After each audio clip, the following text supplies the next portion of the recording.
Magandang umaga po mga ka-Epimore. At sa umaga pong ito, ang ating pong itatalakay ay ito pong sakit na kung tawagin po ang sakit ng tiyan. At ayon po sa mga eksperto, ang digestive system ng katawan ay isang komplikado at malawak na sistema. At ayon po sa kanila na ito'y nagsisimula sa bibig at nagtatapos sa puwitan. Upang makakuha ng sapat na enerhiya ang katawan ay kailangan mo nang dumaan ng pagkain sa bibig habang ang inungoy ang pagkain ay dumaraan sa digestive tract. Ito ay naghahalo sa mga likido sa tiyan na nagresulta sa pagkatunaw nito. At ayon pa rin po sa mga eksperto na kapag nagkaproblema ang tiyan, maaaring makaranas ang pasyente ng iba't ibang mga sintomas at ilan lamang sa mga ito na karaniwang sintomas ay ang pananakit ng tiyan, pagduduwal o pagsusuka, hindi makalunok ng maayos, pagsinok, heartburn, paglobo o paglaki ng tiyan at pagkakaroon ng dugo sa dumi. At ayon pa rin po sa mga eksperto, narito po naman ang mga sanhi ng pagkakaroon po ng sakit ng tiyan.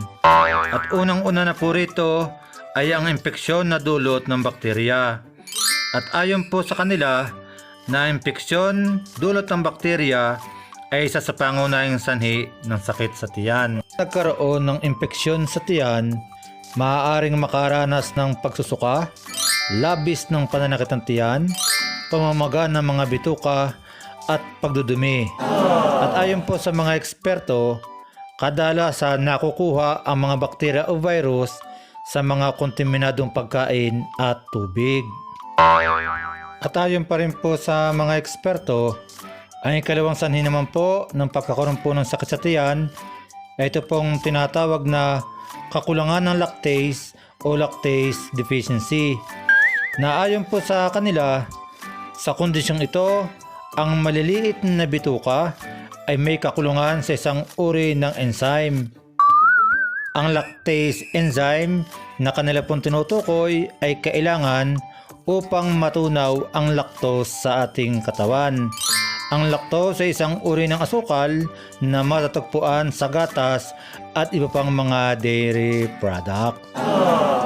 At dagdag pa po nila, kapag may lactase deficiency, ang pasyente ay maaaring makaranas ng iba't ibang uri ng sakit sa tiyan, gaya na lamang ng pagdudumi o kaya naman ay impatso.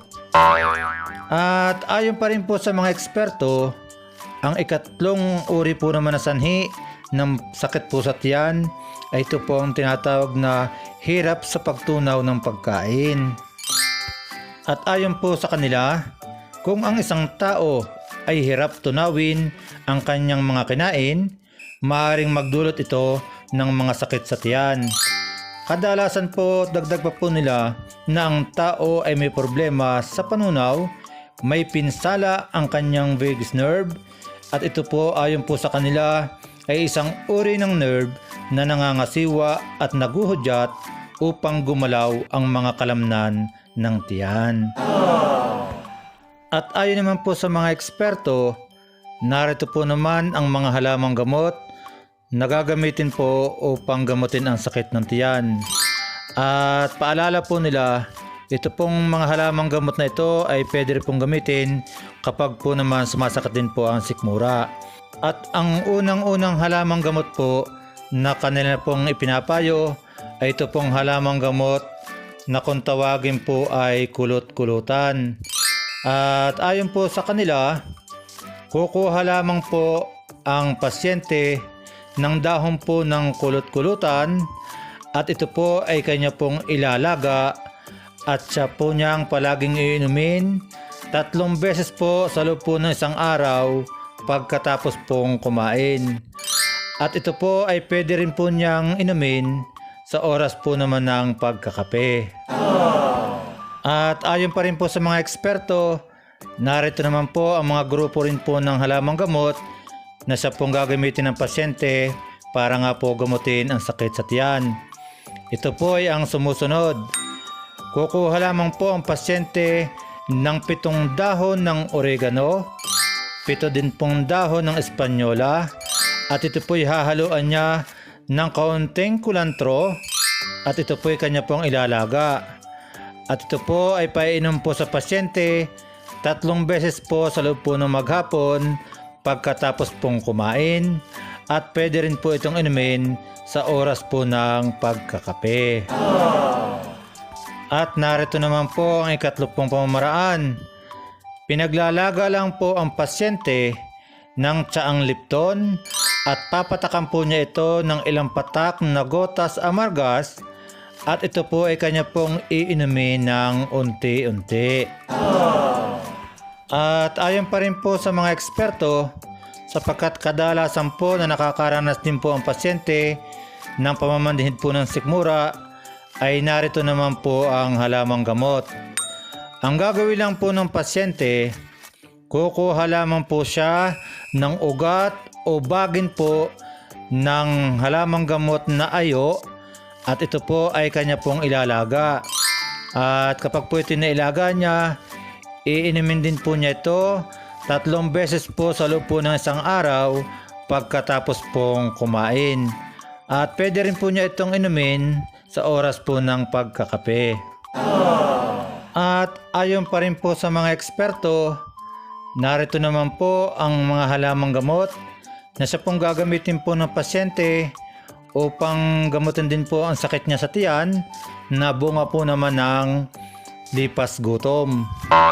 At ang una-una pong halamang gamot na ipinapayo po ng mga eksperto ay ito pong halamang gamot na kung tawagin po ay suwag kabayo. Ang gagawin lang po ng pasyente, kukuha lamang po siya ng mga dahon po ng suwag kabayo, at ito po hahaluan niya po ng konting asin, at pagkatapos po ito po kanyang didikdikin at kanya pong ipapais. At ito po ay itatapal niya sa tiyan habang ito po ay mainit-init pa. At ayon pa rin po sa mga eksperto, narito po naman ang pangalawang halamang gamot na siya rin pong gagamitin ng pasyente upang gamutin po ang sakit sa tiyan na dulot pa rin po ng lipas gutom. Ito po naman ay ang halamang gamot na katawagin po ay Bandera Espanyola. Ang gagawin lang po ng pasyente, kukuha po ng dahon ng Bandera Espanyola, at ito po hahaluan din po niya ng asin, at ito po kanyang didikdikin, at pagkatapos po niya itong madikdik, ito po kanyang ipapais, at ito po ay kailangang itapal po sa tiyan ng pasyente habang ito po ay mainit-init pa. At ayon pa rin po sa mga eksperto, narito po naman ang pinakahuling halamang gamot na siya pong gagamitin po ng pasyente kung siya nga po ay sumasakit ang tiyan dulot po ng lipas gutom. At ito po ay ang halamang gamot na kung tawagin po ay suma. Ang gagawin lang po ng pasyente, kukuha lamang po siya ng suma. Ito po isang uri po ng bagin, at ito po ay ilalaga po ng pasyente, at ito po ay kanyang iinumin 3 beses din po sa loob po ng 1 araw pagkatapos pong kumain, o sa mga oras po na siya po ay makakaramdam ng pagsakit o paghapdi po ng kanya pong tiyan. At ayon pa rin po sa mga eksperto, narito naman po ang gagawin o halamang gamot na gagamitin po ng pasyente kapag po naman sumakit ang kanyang tiyan, o ito pong tinatawag po ng mga matatanda na nasira po ang tiyan sa pagkain po ng mais. Ang gagawin lang po ng pasyente, kukuha po siya ng isang mais. Ito po ay kanya pong susunuging mabuti sa pagkaihaw. At pagkatapos po, ito po ay kanyang ilalaga na mabuti. At ito naman po, o ang tubig na pinaglagaan ito, ay kanya pong iinumin. Pwede po itong inumin 3 beses din po sa loob ng maghapon o pagkatapos pong kumain, at kahit po sa oras po ng kanyang pagkakape.